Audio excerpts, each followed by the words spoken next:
Nous ne sommes pas, il n'y a pas En d'implication. fait, pardon, ce qu'il faudrait faire, à mon sens, c'est de faire un travail en amont. Un travail en amont, c'est un travail de socialisation. C'est que nos enfants, le citoyen commence avec la citoyenneté commence dès le jeune âge, nos enfants.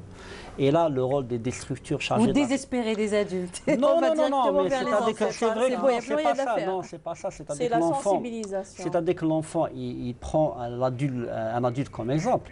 Mais ce qu'il faudrait faire, c'est de faire en sorte que la conscience citoyenne commence par dire qu'en fait, qu'il y a l'espace privé, mais que l'espace public devient partie de mon espace privé, pas dans le sens perverti, à savoir que je vis dans un environnement. Je suis dans un parc public, je suis dans une plage, je suis dans un jardin. Comprendre que l'espace est partagé. C'est-à-dire que voilà, il y a des infrastructures qui sont mises à ma disposition. J'en fais bon usage. C'est-à-dire qu'il y a des bacs devant moi. Quand je termine, on met des sacs. Une fois que je termine, je nettoie. Je nettoie. C'est-à-dire que cet espace public, c'est comme si c'était un espace privé. Voilà. Il faut qu'on arrive à faire en sorte que la conscience citoyenne devienne là. À nos enfants, qu'on aurait que cette idée-là, ce référentiel.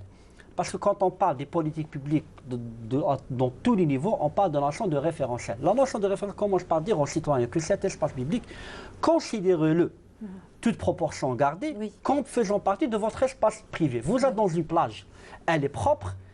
Vous êtes dans un jardin, la place elle est propre. Vous pouvez utiliser, vous pouvez consommer, pique-niquer ce que vous voulez, mais une fois terminé, nettoyer. Nettoyer. Donc là, je crois que cette idée d'espace public en faisant partie d'un espace privé, je crois qu'elle faudrait être inculquée et transmise à la jeune génération qui monte. Parmi les alternatives justement au centre d'enfouissement, il y a l'incinération. On a parlé il y a plusieurs années de l'achat d'incinérateurs. Et bon, entre-temps, les incinérateurs ne sont pas là.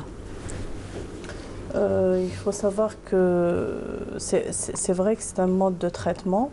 Il nous a fallu du temps pour, c'est-à-dire parce que c'est pas toutes les technologies qui existent à l'échelle internationale peuvent être sont adéquates à notre composition des déchets. C'est-à-dire il ne suffit pas de ramener un incinérateur et l'installer pour les déchets ménagers et assimilés. C'est une action qui n'a jamais été entreprise en Algérie. Et on voulait se donner le temps pour réagir et pour l'acquisition d'une technique et d'une technicité qui soit conforme à nos attentes. Donc c'est vrai que le ministère de l'Environnement s'est donné le temps pour réaliser les études nécessaires pour connaître davantage notre composition de déchets et voir un peu aussi les différentes technologies, quels sont les avantages de cette technique d'incinération et quels sont ses points positifs et ses points négatifs. Il faut savoir aussi qu'il y a... c'est trop coûteux ? Bien sûr, chaque équipement il est assez onéreux, mais pas uniquement, parce que même un incinérateur, il n'a pas que des points positifs. C'est pour ça que... il y a une certaine proportion à la pollution. Exactement, c'est-à-dire il ne faut pas ramener n'importe quel incinérateur et pouvoir l'installer en Algérie. Et c'est-à-dire après 2 ans ou bien 3 ans, et quand on va essayer de faire notre bilan, on va trouver que cette technicité... Mais les études d'impact sont meilleures pour l'incinérateur ou pour le centre d'enfouissement? C'est pour ça que je vous ai dit que le ministère de l'Environnement s'est donné le temps de voir quelles étaient les différentes incinérateurs qui existent. Ça veut dire on a vu les différentes technologies. Ce qui existe en France, ce qui existe en Allemagne, ce qui existe en Suisse. C'est-à-dire parce qu'il n'y a pas un seul incinérateur, il y en a plusieurs. Et même, c'est-à-dire ils peuvent... c'est-à-dire il y a des nuisances à ces installations-là. Mais il faut savoir qu'il y a un projet qui va se faire, Inch'Allah, au niveau de la wilaya de Constantine. Donc ça va être un projet national pour la valorisation des déchets ménagers et assimilés. Donc il aura une capacité de 500 tonnes jour. Ça sera une première installation. C'est prévu pour quand? Normalement pour 2021. donc la mise en service en 2021.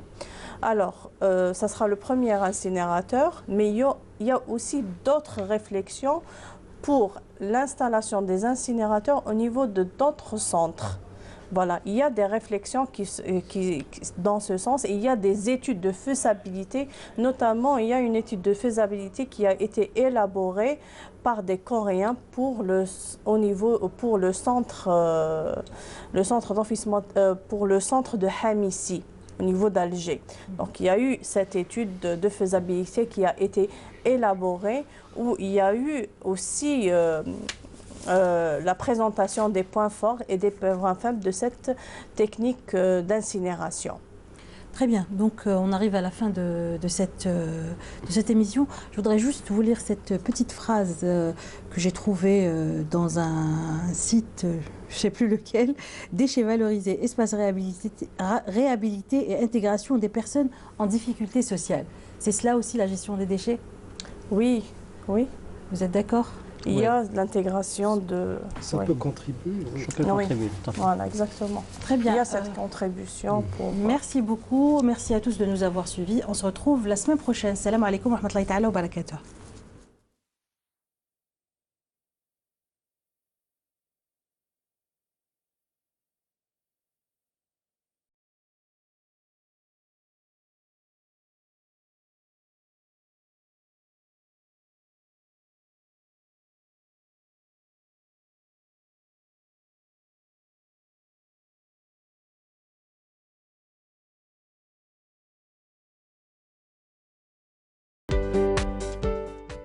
قناة